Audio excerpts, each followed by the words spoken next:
Hey, Ray, hand me that AR.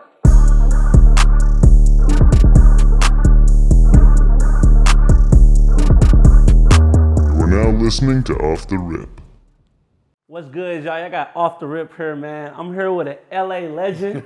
I appreciate you coming through last minute. We got Josiah Johnson in the building. What you call it? I'm just thankful for the opportunity just to be out here in LA. Honestly, it was just, I would say, shout out to John Nichols, first of all, for this. Jethro Jenkins, for everybody who's on social media, the legend. Just really bridging the gap, honestly. So we're here now. We just want to really get to know you, put your story out there. It's already been out there, honestly, but just on our platform. So we thankful. Appreciate y'all. It's been a journey. I'm just hyped right now. I'm in here with Josiah Johnson. Like, who would have thought? Oh, you know what I mean? So really climbing that ladder. Just tell us about yourself, just the upbringing, first off. Okay, so hi everybody, Josiah Johnson. So born on the East Coast, but lived in LA for the majority of my life. Grew up out here, went to elementary school on UCLA's campus, went to Crossroads in Santa Monica, same school as Baron Davis and a bunch of other super famous people, Jack Black, Kate Hudson, a bunch of those types. Then high school, split it between Crenshaw High School for 2 years, then went to the school called Montclair Prep, which is conveniently, it's funny when you hear me to come out this way, it's literally right down the street. And I know y'all kind of jammed up leaving the airport, so I went and drove by. The school's been closed down for a little bit, but went by and just kind of went back down memory lane real quick before I pulled up here, man. But was blessed to get a basketball scholarship to play at UCLA. So was there for 5 years, redshirted a year, and then played 4 years on the team. After that, I realized my game wasn't quite good enough to go to the league. Did have some options to potentially go overseas because I got my grandmother's French, so I could have got some French citizenship. But I'm an LA dude. I'm a homebody. I didn't feel like going international, doing any of that stuff. So started working in production for a long time. Been doing a ton of stuff in that space. Front of the camera, behind the camera, producing shows. Did a show at Comedy Central called Legends of Chamberlain Heights. Do a show with Gilbert Arenas now called Gilsarena, presented by Underdog. Whoop whoop. But yeah, so just doing a lot of stuff, production space, sports entertainment. Social media, they call me the king of NBA Twitter, but it ain't Twitter no more, so I don't know what you call me. Just call me Josiah, I guess. Gotcha. So just to reach back, I would say the beginning, how'd you even get into like the athletic field, the basketball? I would say, I know Pops, shout out his Pops, Marcus Johnson. I guess you found a love through him. Yeah. So he was, if you live in LA, he's one of the greatest players to come out of the city of Los Angeles. First John Wooden Award winner at UCLA, which was a National Player of the Year, was a top 3 pick in the NBA. So played 10 years in the league, 5-time All-Star, 3-time All-NBA. You know I got a humble brag for you, Pops. So growing up LA, your last name Johnson, we joke like you hooping. That's just kind of what it is. So all my brothers played college basketball. I got a younger sister now who's in high school, and she's turning into a phenom. So really just being around the game. And it was tough because when I was young, it was kind of like the tail end of his career. He had an unfortunate neck injury. He was playing with the Clippers, ended up breaking his neck. Dang. So yeah, breaking his neck, was almost paralyzed, but was able to come through that. And then I got to spend some time with him. He finished his NBA career in Golden State with the Warriors for just a small, brief time. So I was about 6, 7 years old when that happened. And then he actually finished his pro career playing overseas in Italy. So 7-year-old, he ended up getting waived by the Warriors. Packed up the whole family. We moved from Alameda up in the Bay over to Udine, Italy, Udinese, right near the Slovenian border. So spent some time there, but just being immersed in the game, immersed in the culture. And like my earliest experience with him, I remember he played an All-Star game in Dallas, actually. I know you're from out that way. So he played an All-Star game, Reunion Arena. We go to pick him up from the airport, LAX. He got this mini hoop for me. So he's just standing outside with the airport on the curb with the mini hoop. And that was kind of like my first real hoop playing, and it was this little foam basketball that came with it. And I remember me and my older brother Chris, we would play one-on-one and play all types of games with it. By the time that ball was done, it was like ripped in half and ripped to shreds, but we would still figure out a way to shoot with it. But just really developed a love and passion for the game, really from him, I think, first and foremost. Got you. Now, just growing up, being the son of an NBA player, how was that for you? Like, just learning it and being around it firsthand, like that experience, because I think that's less than a 1% being having a dad that's in the NBA. Like, what were the moments, like I would say, like the good and the bad? Because I know you probably experienced a lot of times where Pops wasn't at the crib. So can you just break that down for us? So that was hard. Obviously, he was on the road a lot, playing a lot. So, me and my mom are super close, very tight-knit. And she's obviously been a very important part of my journey, my sports journey and athletic journey, and just me being here as a man to this day. But it was tough. There's a lot of pressure, right? He's an all-star, all-NBA player. So every gym you walk into, he's revered and treated as this like godlike figure by everybody in the basketball community. As a young kid, not really knowing, because I always joke like, towards the end of his career, he had the neck injury, so that's kind of how I saw him kind of recovering from that. So I used to always think he was trash. Like, I was like, Pop, you ain't that good. Like, what you talking about? But he had all his games. His parents, my grandparents, rest in peace, used to record all of his games. So Beta, back in the day, for those who understand technology, Beta to VHS, we got a lot of that stuff converted to DVDs now, but there was a ton of VHSs at the crib back in the day. So we'd just throw them on and watch some of his college games and watch some of his games in the league and be like, oh, I'm seeing him going against Kareem and Magic and Michael Jordan and all these dudes, Larry Bird in the Eastern Conference, Dr. J, and seeing him give these dudes 30 pieces. I'm like, okay, shit, you was pretty good, Pops. All right, I guess so. But it was tough for me. I think all my brothers and kind of my sister would probably say the same thing. Like, everywhere you go, for the longest time, I wasn't Josiah Johnson. I was Marcus Johnson's son. That's how everybody knew me. I was Little Marcus. Every gym you walk into, Little Marcus. My older brother Chris also played at UCLA. I won a national championship with them. So I was either Little Marcus or Little Chris, and that's how I was referred to. But now they look at him, they be like, oh, you Josiah Johnson's dad. So we crack up now because it's kind of flipped a little bit just from all the stuff I've been doing on my side. But I really appreciate just having him as a father. He didn't really ever kind of push us in anything, but he was like, look, if you're going to do this shit, then you're going to do it correct. For sure. We're going to put the work in. So when he coached me, we used to butt heads all the time. But now as I look back, I got 2 young kids now. I'm doing the same thing and kind of really appreciating how hard and how tough he was on me and how that's impacted me throughout my journey. No, definitely shout out active fathers. What you call them? I came from a blended family, but I had my dad and my stepdad in my life. And as I feel like growing up, like you just said, just sometimes you be like, man, what is he doing? He's doing too much. But as you get older, you just start to realize like it really shaped you down in life. Like I feel like this from character buildment, this being the man I'm supposed to be, I feel like I would have never shaped out like this if I didn't have active fathers in the household that's pushing me on my head, cursing me out some days. So you need that. You need that in life, and it's tough because I feel like you're a little bit younger than me. But as the generations are kind of going on, like it used to be tough on us, and now it's funny. I coach high school basketball, and I think about the stuff that we were doing in high school, and the kids now would be like, that's child abuse, and it's like now 5-6 hour practices, whatever it may be. But he was always super tough on us, but always wanted the best for us too. So kind of finding that balance. And it's hard because you got to distinguish between him as the basketball figure, all knowing, I remember like if I'm playing youth league and he's not coaching, he's at the game in the stands. I'm not looking at the coach on the team. I'm looking at him for direction and getting, play by play, what I need to do on the court, but just kind of always having him there. And I always say like I had my best games whenever he was there, and he would travel a lot. He would work a lot. He was, he's a successful color commentator now in the NBA. So he works with the Milwaukee Bucks now, but he was working with the Sonics back in the day. He was working with UCLA back in the day. So he'd be gone a lot, but every time he rolled in the gym, it'd just be like, all right, yeah, Pops is here. I got to really put on the show and go to work. So. Got you. Now, out of all your siblings, who's the best ball player out of all of y'all? I'm sure we would all say that we are, but I think I'd have to give that nod to my older brother, Chris, who won a national championship at UCLA, played overseas for a long time, was super close to getting in the NBA, was in a bunch of training camps for NBA teams. But he's phenomenal. I'm like the tallest of the crew, so I'm about 6'7", 6'7.5". He's about 6'5", but he was like 6'5", playing power forward, playing center when he was growing up. Shifted basically by the time his career was done playing overseas. He was a point guard, winning, championships in Asia and Turkey and all these different countries, balling out. So I think he would probably take the nod. But again, you ask all of us, we all gonna say that we are the number one. Got you. No, I know you went to UCLA too. To like continue the legacy. Pops went there as well, right? Then your brother, Chris, then you. What was like the recruitment process like, and was it like I'm absolutely going to UCLA, or was you like trying to weigh your options? So it's funny, like I was a late bloomer, and this was like before the holdback days, really. Like kids didn't really held back. If I would have held back, I would probably had a different kind of experience. But I remember I was like 5'7", 5'8" as a freshman at Crenshaw High School. So he sends me over to Crenshaw where he played. My brother played there too. They both won state championships there and kind of, again, like super revered there. But I'm basically 5'7", 5'8", strolling on the campus trying to try out for varsity. So anybody who lives in LA, Crenshaw at that time under Willie West, who was a Hall of Fame finalist for Naismith Hall of Fame. He, I think one of the most winningest coaches in the history of high school basketball, had some obscene record. Like, I think he was there 30 plus years, close to 40 years. Don't think he lost 100 games total over that 40-year period, just because that's how just crazy the school was. But tryouts, 300-400 kids, like 300-400 people trying out.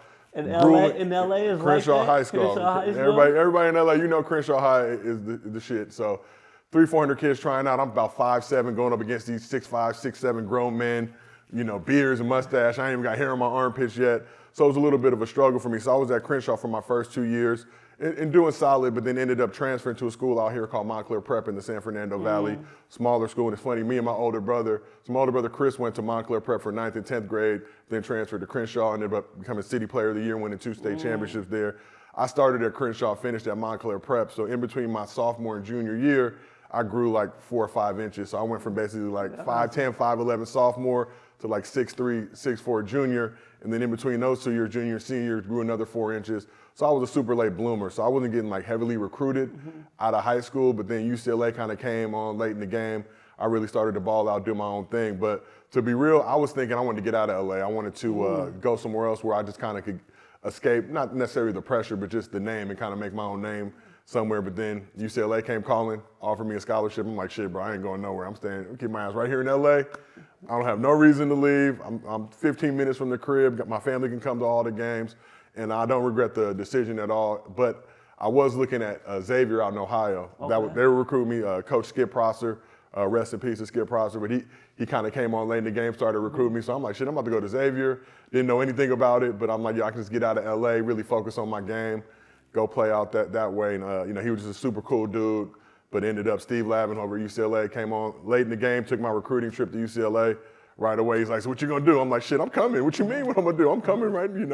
So was able to go to UCLA, play there, and the rest is kind of history from that point. Got you. Now I gotta ask you the question, since we're speaking on like high school basketball and college, where do the best basketball players come out of? Because I know you from LA. Yeah. I hear a lot of y'all on the podcast say the best hoopers come out from LA.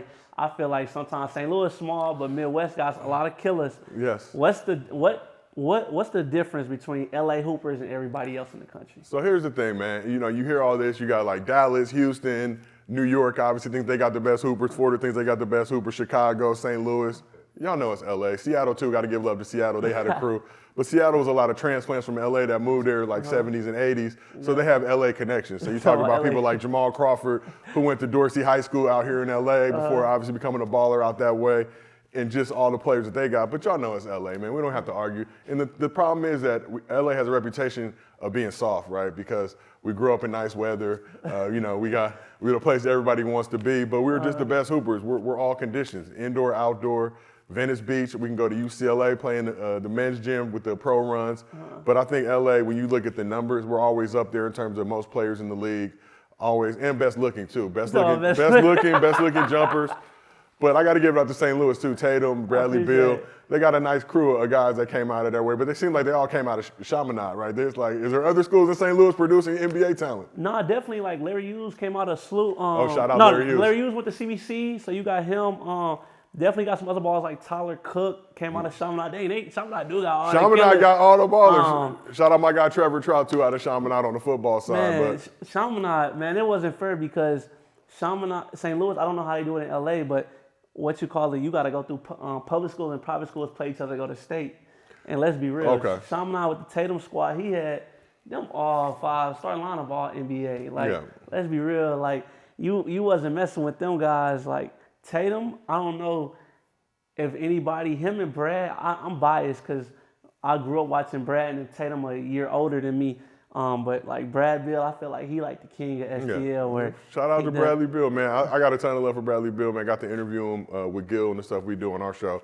Just a cool dude, man. Really, really good dude. I was really sad to hear about his situation with his hip. Obviously, he's playing with the Clippers now, but I don't think a dude that gets enough respect. But I got a ton of respect for St. Louis Hoopers. Obviously, people just from St. Louis in general, man, y'all really fuck with each other. And LA is kind of so spread out. Like, we rock with each other in LA, but I feel like y'all will pull up on each other anywhere in the world. And if it's somebody else from St. Louis, like that for real. Somebody else from St. Louis, like, yo, oh, you from St. Louis too? Then y'all automatically friends. So, Nah, so back to UCLA, how was that experience going to a legendary college?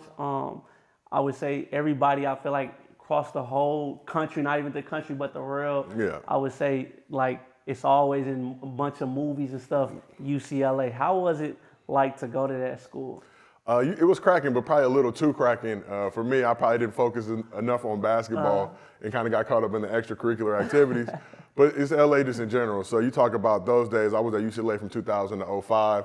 That was like the 5X white tee era, the sidekick era. Kind of modernization. Facebook kind of just got introduced when we were on campus. So it was a lot of shit going on. And really, you in LA, you 3 miles away from Sunset, Playboy Mansion's 2 miles away from campus. So y'all was having Westwood time. is cracking where campus is. Like everything is just turned up out in this area. Brentwood, Beverly Hills. You literally just, people talk about the Fresh Prince of Bel-Air. Literally, you could throw a stone and Bel-Air's right across the street from UCLA. So Gotcha. Campus was lovely, but being able to just be in that atmosphere and be around so many high-level athletes like the Olympians, people that were going to go pro in the NFL, soccer, basketball, baseball, all that stuff, and just knowing that, like, this is the cream of the crop. Like, for me personally, hoop career didn't necessarily go the way I wanted it to, but always really had a ton of love and appreciation for just being on this campus, the nostalgia. My dad went there, my brother went there, my aunts went there. Pretty much my whole family had crossed to UCLA at one point or another in their journey. So now to be able to kind of carry that torch and carry that tradition on and be a part of the basketball squad and legendary Pauley Pavilion, see my pop's jersey hanging up from the rafters, Kareem, Bill Walton, Jamal Wilkes, Gail Goodrich, all these just incredible legends throughout the history of UCLA basketball, and to be a part of that. But campus was cracking, school was cracking, but the reality is like summertime was the best. Like summer at UCLA, hands down, best thing going, because you got all the pros that come into town. So you're playing pickup games. I'm literally summertime playing pickup games. I have to guard Kevin Garnett because I'm a power forward and he's a power forward. We're not the same power forward, right? But we both play that position. So KG as you crazy? Oh, crazy as shit. And I did KG's pod a while ago, but we were talking about it. And the thing people don't understand, so all the pros come and play at UCLA in the summertime, but it's different for them versus like a college kid like myself. Like I got to go like 200% just to match KG, who's going 35%. Yeah. He's just here for some conditioning, just to get ready for the season. I'm like, shit, this KG. I can't get embarrassed in this gym with everybody watching, so I got to, play my heart out. But I remember it was one time I was guarding him, and I told him this story. He took a shot, and back in the day, like when you're in an actual basketball game with refs, we used to have this little trick where you hit somebody on their elbow when they're shooting. Normally refs don't call it. Different than a pickup game where the players call fouls. So I tried to do that bullshit to him. He fucking stopped the game, just start cussing me out.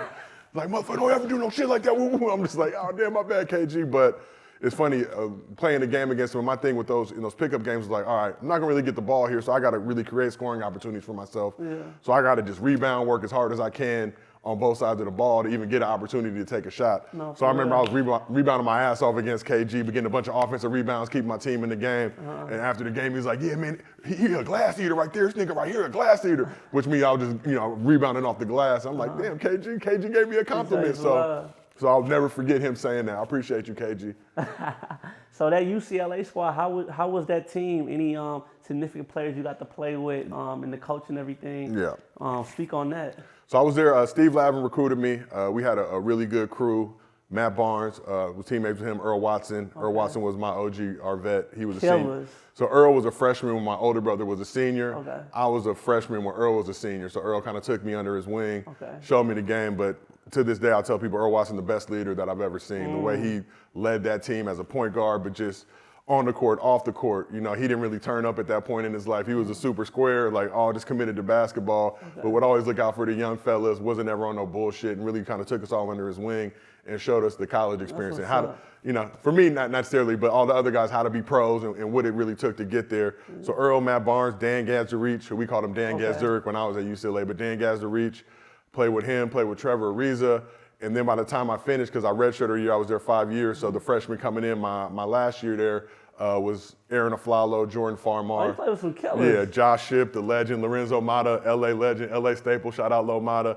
But I think all told, Jason Capono, another guy I played with over there. So Pookie, as we call him, three-point assassin. I think ended up winning a championship with the Miami Heat in the league. I want to say he won a three-point contest too in the league, but just a diverse crew of people. But when you're on campus and you're in the locker room and you're dealing with these guys, all right, there's a lot of motherfucking pros in here. How was Matt Barnes back in the day? Matt is one of the biggest legends. Like Matt was kind of a prankster back in those days.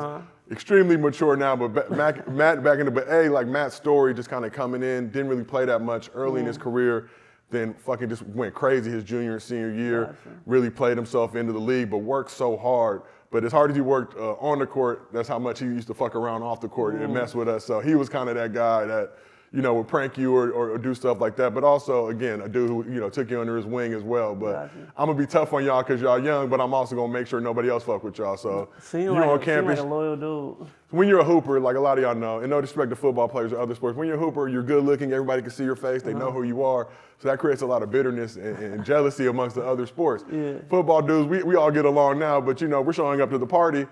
Everybody knows who we are. You know what I mean? I don't know who you are, my nigga. You got a helmet on. Like, I know your number. Like, oh, you number 56. Okay, boom. I know who you are now. But so it created a lot of tension on campus. So there would be some beefs and some kind of inter sport squabblings going on at times, but we knew we always had each other's back versus all the other teams. Everybody was kind of territorial and communal, and obviously there's only a limited amount of potential, options for us to holler at. So, everybody tried to get to it. No, I feel you. So jumping out of college and getting into that media space, how did that all come about? You said you knew you had a chance to go overseas, could have went pro, but you end up taking a different route. How was that, and how was it like hanging it up? Like, how was that feeling? Well, I had a sense that it was going to be over kind of after college. Wasn't playing as much as I kind of hoped for. Anybody can Google the numbers. People still fuck with me now. Like, oh, this is what you're average in college. Like, yeah, nigga, but I got a scholarship to go to UCLA. So, but knew it kind of was over, but was always interested in entertainment. So growing up in LA, spent a lot of time just on the sets of shows, movies. My dad basically transitioned from basketball to becoming an actor. So he's in White Man Can't Jump. Okay.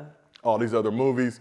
One of his best friends, he played on the Clippers with a guy by the name of Norm Nixon. So Norm played with Magic on the Lakers and, been in the league a long time. But Norm's wife was Debbie Allen. So for those who know Debbie Allen, a titan in the game, fucking Different World, Sinbad Show, Grey's Anatomy. So my mom and dad used to be extras on A Different World back in the day when they were like, my mom would just, she was friends with Debbie, so Debbie would let us pull up. I went to school with Norm and Debbie's kids, Thump and Vivian. So as even in elementary school, I'm getting picked up at elementary school on Wednesday, Thursdays, going over to like the Gower Lot CBS studios where they're filming Different World. So I'm just spending time hanging out on the set, doing all the shit. My parents is doing extra work on the shows. And for everybody who knows Different World, there's obviously that famous wedding scene. It might be too young for y'all, but there's a wedding scene, Dwayne Wayne and Whitley, who are kind of two of the main love interests. Like, he crashes their wedding and, ends up taking her from the man she's about to marry. So if you watch that episode, my mom's in that, my dad's in that. Okay. My dad's one of the best men in it. Like, so I remember, because back in those days when we were coming up, they would film a show, it wouldn't air for like 6 to 8 weeks. So I knew 8 weeks in advance to everybody else, like, I already know Dwayne Wayne's about to crack her at this wedding and fucking it's about to be this big, season finale type deal. But just having that knowledge and being around, all these amazing actors and directors and talented people, like, it really fostered my love for entertainment. Got you. So I want to just speak on too, you coming and getting into that media space and seeing your parents be able to do that. That's so cool right there, because it's LA. LA, you can literally walk outside. We can walk right out of this building right now. You might see the most famous person in the world just doing a shoot, or I'm doing this, or I'm doing that. And it's kind of differentiating between how they look on the movie screen versus this how they are in real life. So I had a lot of friends who parents were in the space, were actors, actresses, directors, all that type of stuff. So you go to a birthday party. I remember growing up, one of my best friends growing up was John Landis' daughter. So John Landis directed Thriller and Captain EO and all the Eddie Murphy movies back in the day, Coming to America and Trading Places and all that stuff. And like, I had no idea until I got older, and I'm a film buff now, and I'm like, oh, that's just the dude who used to be at the birthday party, like hanging out, like shooting the shit with me as like a 5-6-year-old kid. Got you. So you created a TV show. How did that come about? Who put you on with that? Shout out, what's it called? Legends of Chamberlain Heights, right? Shout out to Legends. So first things first, Legends of Chamberlain Heights, we've been off the air since I think 2017. So it was a good and bad experience for me. So but I moved on with life. Made a lot of friendships, worked hard with a lot of people. Like, a lot of people I still rock with to this day. But show got canceled after 2 seasons, kind of left a bad taste in my mouth and the mouth of the rest of the creators. So I kind of just stopped fucking with it. Like, I just kind of tuned my mind out from it. I'll still think about it from time to time. But I'm on Twitter the other day and fucking somebody posted a picture of one of the characters. Like, there was just like viral tweet that happened. Somebody posted a picture of one of the characters, like, and it ended up going viral. But everybody in the comments like, man, that's my shit. I just got into that like a year ago. Man, I just started seeing that on TikTok, whatever. So it warms my heart to know I hit one of the other creators, Michael Starberry, who's a close friend of mine. Big time writer, showrunner in the media space. I was like, Starberry, they fucking with our show now. We became a cult classic. They're gonna get a season 3 for us? We'll see if it ends up coming back at some point. At this point, I'm just focused on the other stuff I'm doing. But it was cool for me to see, because initially when that show came out, they paired us up with South Park. So South Park came on, and then we came on after that. And Comedy Central, which I was never fucking with, kept trying to tell everybody, oh no, this is gonna be the new South Park, whatever. And I'm like, listen, y'all, this is like Kobe and LeBron fans. You can't fucking come in and tell somebody, oh, this is gonna be the new any of that shit. Like, we had a tremendous amount of respect for South Park and what they do. We wanted to kind of stand on our own 2 feet. And they'd be like, no, this is gonna be the new South Park. And I'm just like, fuck, man. So right away off the jump, South Park fans like, we're not fucking with this shit. Like, how dare y'all say something's gonna be the new South Park? So right away for an episode even aired, people was like, fuck that show. Like, we ain't fucking with that show. Then they actually started to watch it, and it was like, oh shit, we kind of fuck with this show. This shit is, it's designed for a certain crew of people. But that show is based on my experiences riding the bench at UCLA. So me and a couple of buddies of mine, Ike Williams and Quinn Hawking, were super tight at UCLA. So you sit on the end of the bench at every game, and kind of, it was really based on our college experience, trying to be legends at college. Like, you got these 3 bench warmers. We don't play, but we're trying to be stars on campus. We're trying to be the man. So we would get into a lot of bullshit on campus that I can't really talk about on camera, but had a good time. It was very, very fun. But we ended up, after college ended, we ended up working together and doing some stuff. So I had a website called Jersey Chaser that I created that was like off-kilter sports content, but this was back like 2007, 2008. So everything you see nowadays on the internet with the memes and all that type of shit. We were doing memes back then. We didn't call them memes. They say you a Twitter legend. What they say, king of Twitter. How did the memes and just the funniness come from? So we would always, if you like playing at UCLA in the locker room, you got 12, 15 dudes in there. We are cracking jokes nonstop. Bus, flights, road trips. So you got to be able to hold your own, and it could be anything. It could be a nigga who wears the same sweatsuit too many times. It could be somebody fucking lineup is fucked up. Whatever the joke is, you got to just be ready to go and hold your own. So we would crack jokes. In the locker room, we would crack jokes during the game just to kind of entertain ourselves. Then after college ended, we started working in the media space. So we created this website. We wanted it just to be off-kilter sports content, like funny shit and jokes, and making memes back then. Didn't even know what memes were, but it's like, damn, I'm gonna take this picture of Mr. Miyagi and do some funny shit on it, throw it up and see if people think it's funny over a photo or video of something trending in the sports world. And that shit started to hit. It was a little before its time, and like we were just grinding on it, not really making no money on it. I kind of had my square job that I was working, my 9 to 5, working in sports entertainment for Fox Sports, NFL Network, like as a production assistant, then worked my way all the way up. By the time I left, I was a supervising producer. But I'm basically a PA at NFL Network and Fox Sports, doing this fucking website on the side, doing it at work, when people aren't looking. We were putting up like 15, 20 stories a day. And then fucking shit got crazy because we all posted under aliases, so nobody knew that we ran the site. But I'd be at work and motherfuckers would have the site up at work talking about, oh man, you see this shit, whatever. It's like, see it, nigga, I just wrote it 15 minutes ago. Like, but in my head, I would crack up. But through that show, we ended up connecting with a couple guys who worked in the animation space. I had done some shows on that side, a guy who worked on The Simpsons, another guy who had done a bunch of stuff, and actually had a company with a guy by the name of Tom Werner, who's another huge figure in the industry. Pretty much any show you could think of back in the day, he had his hand in. So they were trying to do some animated stuff. We threw some funny ass videos up on YouTube. We did some Kobe and LeBron. They had the Kobe and LeBron puppet parodies back in the day because they wanted Kobe and LeBron to see each other in the finals. So Nike had dropped all these Kobe LeBron puppet videos in the campaign, one of the greatest campaigns ever. Shout out Des Marcet and everybody over there at Wyden Kennedy for putting that together. And we just revoiced them. So we made like a fucked up raunchy version of it. We were just sitting at the crib one day, put that shit out, ended up going viral. Like fucking, so dude ends up randomly emailing us like, yo man, thought this shit was great. Want to meet you dudes. Turns out he lives 5 minutes away from us. Gotcha. So we go Westwood, for everybody knows, right near UCLA's campus. We go meet at the W in Westwood, which used to be like the spot we would go turn up at. We were trying to be uppity and snooty, and we didn't want to do like the college parties. We pull up to the W, and that's kind of, you gotta wear your nice shit and feel like a boss. But we end up having dinner there, talking to dude, and he's just like, yo, we can't do this, but y'all got any other ideas? Like, let me know. So I'm like, yo, man, we used to sit on the end of the bench and like have these crazy conversations. Maybe there's a story or a show in that. His fucking eyes light up. He's like, I love that. Like, develop that for me. And like, so we sit and develop it. Me, Quinn, and Ike kind of put the whole pitch and idea together. They end up bringing on Michael Starberry, who, for everybody, if you don't know who Michael Starberry is, he was one of the writers on When They See Us with Ava DuVernay, won an Emmy. But like at that point, he was kind of just getting into the game, but can do everything. Can write comedy, can write drama. So they brought him on. Turns out he grew up in Milwaukee, so he knew my pops, had a ton of love and respect for my dad. Me and him hit it off right away. We still friends to this day. So he ends up coming together, helping us really shape this thing, writes the pilot. Comedy Central fucking loves it. End up, and then here we are. Like, but we started working on that show like 2009.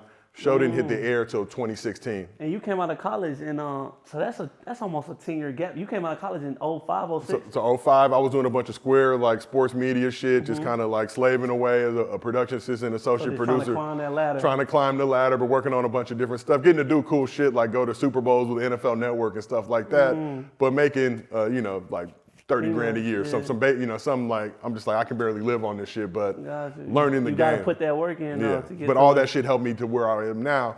So we ended up developing that shit from 2009 to like 2013. 2013, we go pitch a bunch of networks. So we pitch FX, Comedy Central, Microsoft was doing content at that point, and I forget there was one other, but the reality is go in, Comedy Central's the only one who fucks with it. But in that Comedy Central meeting, Starberry grabs me and my boy Quinn after meeting. He's like, I know y'all just sold the show, right? I'm just like, huh? Didn't know. And fucking end up selling the show. Like they ended up buying it. So we developed it for a couple more years. They ended up greenlighting it. And for everybody who's interested in TV and that side, the process to actually get a show on the air, because you'll see a lot of shit like, oh, they got a show in development. Oh, that show just got greenlit. Until you see that shit on TV, there are so many things along the way that make it so difficult. A new regime may come in at the network, and that's ain't our shit, we're not fucking with it, or a bunch of other stuff that will stop it from getting made. So to get a show made on the air, me and my boy Quinn, we're like 27, 28 at that point. We're just like, shit, this shit is easy. Like, fuck, this is our first time doing it. We just roll right in. We will quickly find out after that show got canceled that it's not easy, man. Like, still the first and only fucking show on that side that I've gotten greenlit. But we were able to air for 2 seasons. I had a ton of fun doing it, able to work with a tremendous staff, man. We had Erykah Badu do the music for us. Okay. We had my guy Carl Jones, who worked on Boondocks, was one of the writers, EPs on it. I got to work with Devon Shepard, who had a ton of skin in the game, has done a bunch of other stuff since then. But just like an amazing crew. Tiffany Haddish was on there, Jay Farrow, Jamie Kennedy, Neil Brennan. So for all y'all who don't know who Neil Brennan is, Neil Brennan did Chappelle's Show with Dave Chappelle, one of the fucking greatest comedians ever. But he's on the show and he just hanging out. So we're just fucking hanging out with all these big time, humongous people. So it was just like, yo, this is the craziest shit ever. Like, we pulling up and it's fucking Key and Peele and Amy Schumer and all these other niggas and we all on the same network together. So we living the life like, oh, this shit about to last forever. We about to be billionaires. Like, God is good. Unfortunately, it did not work that way, but that experience was tremendous. No, for real. And this is a great experience seeing like you had through the years. And back to the memes, we know you even made another, I would say it's a documentary, right? Yeah. Called Memes and Nightmares. Yep. How did that name come about and how did y'all put that all together? So that actually starts with Legends of Chamberlain Heights. So when I was doing Legends of Chamberlain Heights, back in that time, it was kind of like a transition in terms of like social media and how to promote and market shows. So I started running the social accounts for Legends of Chamberlain Heights. Didn't really know what the fuck I was doing, but just started seeing like, yo, everybody's fucking with memes now and everybody's doing meme shit. So I didn't really fuck with social at that point. I didn't have my own personal accounts. I wasn't messing with it like that because I'm just like, yo, it's gonna be a waste of time. I didn't see the value in it. But as I started doing with Legends of Chamberlain Heights, that account kind of skyrocketed and memes started going viral and started hitting and fucking Nipsey Hussle and all these people, Shaq and all these fucking people are fucking with the show and like, man, we love this shit. So I'm just like, oh shit, like there's a world here. So show gets canceled. And the whole time I was doing that, my wife was in my ear like, yo, you doing all this shit for them. You got to do it for yourself. Like you could build your own empire, your platform. I'm like, I don't want to do all that shit. Show gets canceled. I'm like, fuck, you know, I got to find a job. Yeah, so I started focusing on me and really building it up. So obviously LeBron, my favorite player. Got a tremendous amount of love and respect for LeBron. He's been my favorite player. Another story for I was at UCLA. He was in high school. They came and played at UCLA in a high school tournament. So they used our locker room. So there's photos. I just see you post that picture the other day. So I had seen a photo, like people told me, yeah, LeBron used your locker. I'm like, really? So I'd seen a photo on Sports Illustrated. He's like stretching and you can see my chair and he's like laying underneath my locker. I'm like, okay. But then somebody just sent me one the other day. Me and Gil were doing a stream. They sent me another photo, and you can see him like sitting in my shit with my name above. I'm like, oh, like that's legendary. So I'd always rock with LeBron since then. I'm like, I like this dude. I'm rolling with him. But so ended up becoming, being very successful in social media in the NBA Twitter space.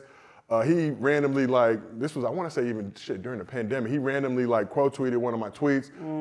Started fucking with it. He was like, yo, this is the GOAT right here, a social, whatever. I'm like, oh shit. So I ended up starting to do some work with his companies, Uninterrupted in Spring Hill. They ended up reaching out like, yo, we're interested in doing a movie on NBA Twitter. Think you'd be the perfect person for it. That's so I'm legendary. like, fuck, bet. Like, let's get it. So we worked on that thing for 3-4 years. And it was tough. Same thing as the Legends experience where there's so many things along the way. To get it released. So movie was done. They were kind of sitting, trying to sell it to people. Anscape, who's a part of ESPN and Disney, came on like, yo, we love this shit. We want to put it out. So now I got a movie on Hulu, and I'm just like, I've watched it one time. Movie, I watched it one time because I'm like, I hate seeing myself. I watched it one time, but turned out great. And just to see the response it got. And for me, always, I'm not, people who know me, I'm not about me, man. I try to support community. Even this, Legethro hit me up. We appreciate you. Legethro hit me, I don't know, a day or two ago, Legethro hit me up, yo, my boy's coming to town. And like, I don't even need to know shit about what y'all doing. If Legretto hit me, that's my guy. Like, all right, I'm pulling up. Like, fuck it, let's do it. Sure. They say, oh, you got B-Hen on there too. I'm like, oh shit, B-Hen on here. I gotta come on here too. Shout out Hen. Shout out Hen. B-Hen on here. I gotta come on too. No, those are my guys over at 522. But that's just kind of how I move, man. I love supporting people because my journey and story, I had a lot of people that had my back, helped me out to get to where I am. And that's the one thing I stand on even now because people are looking at me. That's why I wear shorts every day. I have a fucking very simple life. I'm an older man now, but always just trying to give back and let people know, like, yo, people are here to help you, man. Everybody ain't got to be in competition with each other. Definitely. Your success don't fuck with my success. Like, why can't we just both be successful? Come on. You know? Especially as black men. Exactly. Like, and it wasn't always like that, especially out here in the entertainment game. It was kind of like, you know, as a black creative, like you had to deal with so much shit that once you got through it, you was like, I don't want this person to have to just skate through it and I have to deal with the shit I dealt with. Like, nah, for me, like, yeah, I just dealt with all this bullshit. Like, you talented, I don't think you should have to. So let's fucking figure out how we can just fast track it. You know, so salute you for real, because everybody don't think like that, especially nowadays. You gotta got so work many together. OGs, you competing with people that's old as hell, so we appreciate you. I'm one of those old niggas that you're competing with. Just know I support you. I wish the best for you. I hope you really go out there and get it. Seriously, like, life is hard enough, man. Without, like, again, your success don't fuck up my success. And if your success does fuck up my success, then I need to work harder. Definitely. That's all I'm saying. I'm not gonna be bitter about it. I'm just gonna fucking work harder, try to get back to where I wanna be. For real. So we want to touch on one more thing, just getting into Gilsarena. How did that all come about? How did y'all build that relationship? So Gil, I'll just say this, Gil, one of the greatest basketball players to come out of the San Fernando Valley. So you guys are in the San Fernando Valley right now. Okay. This is not, it is a part of Los Angeles County. This hood? But LA and the San Fernando Valley really don't fuck with each other. So you got the 405 freeway, which you probably pass through. So as soon as 405 hits 101, that's kind of like the line of demarcation. Like anything on that side is LA proper and everything on this side is the Valley, right? So for a long time, there wasn't a ton of respect. So I literally went from Crenshaw High School in LA, came out this way to school, Montclair Prep, that's in the Valley. So Gil we're the same age, but he's a year younger than me. Gil was at Grant High School. And Gil, I remember I was at Crenshaw. So Crenshaw was the top school in the city at that point, like state championships every year under Willie West. Gil's team, Grant, was the 16th seed in the playoffs. So Crenshaw #1 takes on Grant 16th seed. So I go to that game. I think I'm like a freshman in high school. And I see this nigga on Grant, is a team full of Latinos, one black dude.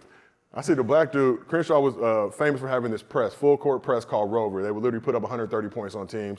They pressing you they got 18 dudes on the team, so it's just wholesale lineup changes, but they're pressing the whole game. 5 guys in there running after your ass the whole game, getting bucks. I see Gil, motherfucking black dude on the team full of Latinos. I'm like, oh, we about to smack these dudes. Gil going full court, breaking the press by himself, getting buckets.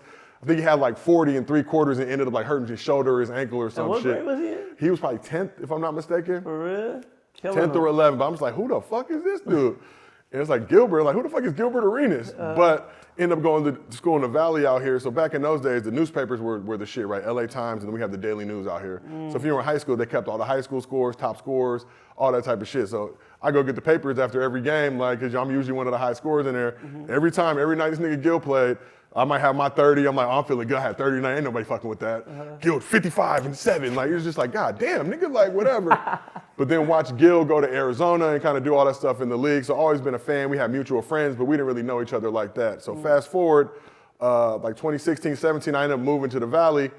End up moving right down the street from him. So he's in the nice gated community. I'm a little bit away. Still a nice spot, but he's in like Ballerville, and I'm kind of, he's in the Forbidden Palace, and I'm just on the outside looking in.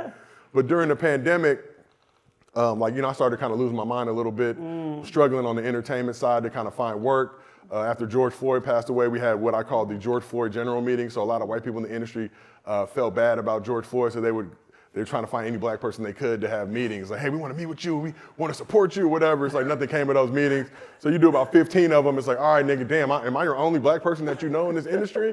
But they felt like, oh, I had a meeting with a black person today, and they got to pitch me something. I'm doing my part. Like, no, nigga, cut the check. That's what's doing your part. So I started losing my mind a little bit. So the only thing that was keeping me sane besides my family, I would go run around the neighborhood. So I do 3-4 mile runs around the neighborhood. Just by myself. Obviously, we had a social distance. We couldn't go do anything. That was the only time for me to really get out the house and do shit. So Gil started slowly realize I would see Gil often. Like Gil had his little Maybach minivan. He'd be pushing through the neighborhood, his custom plate. So if you see the license plate, okay, this is Gilbert Arenas in this motherfucking car. So we would say what up, kind of just shoot the shit. and I would see him often, but then it turned out he was doing a podcast and they were looking for a new host. So I ended up connecting, my agent connected me with his team, ended up hosting that podcast, which was called No Chill. We were on football at that point.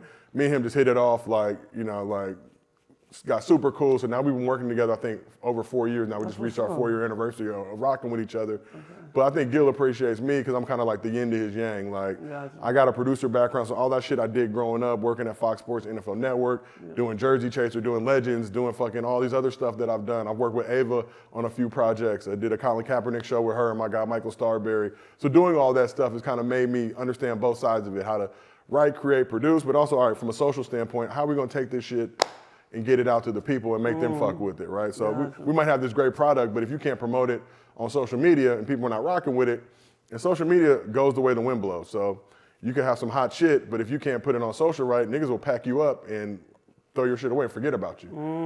And conversely, you can have some whack shit, but if you package it right on social, niggas will be like, oh, this shit is hot. Like, look, you know what I mean? So, Stuff we be speaking on. Yeah, so, but just really understanding that world. So working with Gil, basketball was my lane. I had never really done a ton of the hosting stuff before, but slowly but surely we've probably done, I think, close to like 600-700 episodes together by now. So after about 50 to 75, I kind of finally got comfortable, understood his personality, what he rocks with, what he vibes with. He knows my personality. So we were doing the show No Chill over at Fubo. That ended up transitioning into Gilsarena with Underdog. So I've been with Underdog now going on 3 years. We launched that show February 2023. And it's funny, man, we launched that show and Underdog's been like great to work with. But when we first started, we didn't fucking know what it was gonna be, man. Like they kind of broke some bread. They were like, look, they kind of just gave us some expectations. Like, man, if you get like 5,000 to 7,000 people on the live streams, man, that'll be a success for us. Then like the first 3 weeks, we had like 5,000-10,000 people pulling up religiously. Show just exploded, I think kind of faster than all of us would have expected. And we've had stretches now where we're literally the #1 sports show on YouTube. So from January 2025 to July 2025, #1 sports show on YouTube. So that's Pat McAfee, that's Nightcap, that's All the Smoke. That's literally anything you could think of. And for me, I'm like, oh shit, like this is like, you know, and it's really just us at Gil's crib in his basement. For anybody that knows Gil, Gil's a homebody. He don't like fucking leaving his house for shit. So he even be late walking down the stairs to come to his basement to shoot the show. But he's like, look, I'm not leaving the crib. Let's convert my basement into a studio. So now we've got this like state-of-the-art studio in Gil's basement where we're doing all this content, shooting all these shows. But for us, I think I'll speak for myself just to see the response that it's had. I mean, I'm even looking today as I pull up to do this interview with you. We got some shit going on the internet now with Draymond and a member of our cast for some things. I was just looking out on the plane. So we you gonna speak on that? I'm not gonna speak on it because I don't know when this is gonna run, but I'm sure people put 2 and 2 together.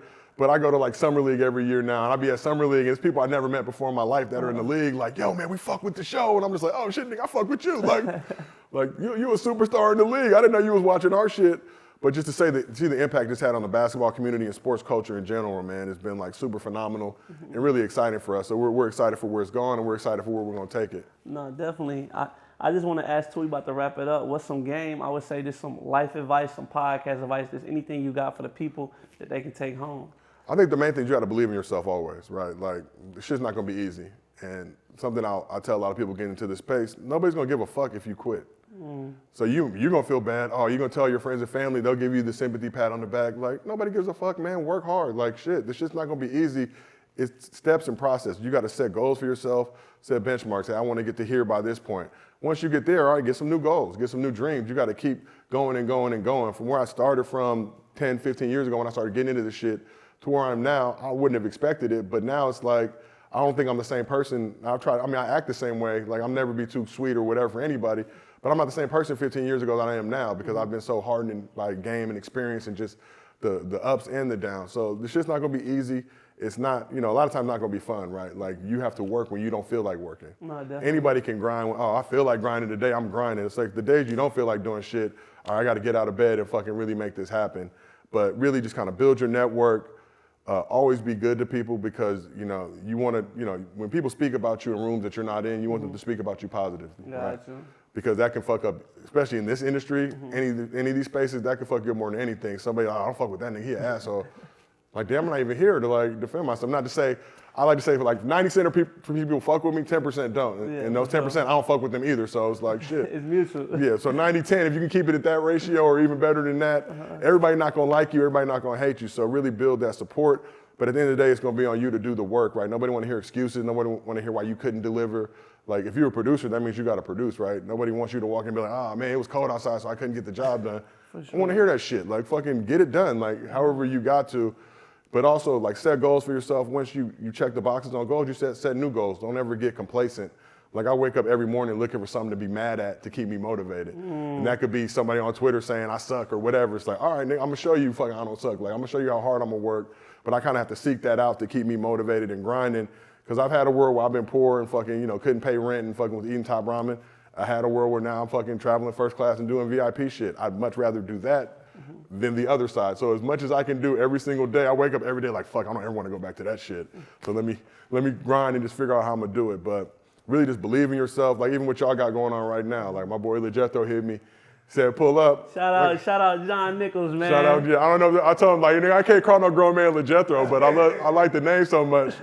Cause when I first saw a nigga on Twitter, like, who the fuck is this nigga Jethro Jenkins, man? Like, and these niggas' tweets are fucking hilarious. These niggas be thinking the same shit that I want to say, but I can't articulate in a manner that they can. Like, they say the exact same thing I'm feeling. I'm like, damn, I didn't even, that word is perfect how they just use that. But just to, like, see people growing in this space, like, build your community, people that you fuck with, and rock with each other, man. Help each other out. If y'all don't got bread to do a project, but everybody's supportive, go do it. Like, and hopefully when you want something and you don't necessarily have the bread there, and that's another thing I try to tell people. Like, if I got the bread, because I got a lot of friends now, man, let me do this for you for free, or people hit me up like, yo, I want to send you some clothes or whatever. It's like, bro, just send me the link. I'll pay for it. Like, I want to support your shit. Like, I'm gonna wear it anyway, but like, if I like your shit, I'm gonna support it and just do it. Right. So if I just wore some shit on the show the other day, dude hit me like, man, I didn't even know you bought the shit. Cause he had tried to give me some free shit. I'm like, nah, bro, like, you up and coming business. Like, I wanna support your shit. Like, I'm not gonna tell you I'm doing it. You just gonna, hopefully you find out. But I think from where I've come, it just taught me to appreciate everything in life. Like, take the wins and the losses. Don't accept failure. Keep wanting to succeed and figure out how to succeed. Like, the shit's not always a clear cut road or vision of where you want to get to. Sometimes you gotta, it winds. Like, you gotta move around and do some other shit, do some shit you don't want to do. I've had plenty of jobs where it's like, damn, I hate this job. Like, but I go up to work every day like, fuck, I need to get out of here. Like, what's the plan to get out? All right, bam, if I do this. And I've had those experiences where I've gotten to tell certain employers like, yeah, I'm out, dog, and just look on their faces and basically be like, oh, you ain't about to go do shit. Like, okay. Then see them years down the road like, oh man, we always believed in you, nigga. We always knew you was gonna be this, that. Like, yeah, okay. But still gonna keep grinding. But yeah, man, I think even what y'all are doing now with this show, like reaching out to people, come pull up. Y'all asked me to pull up, like one day notice.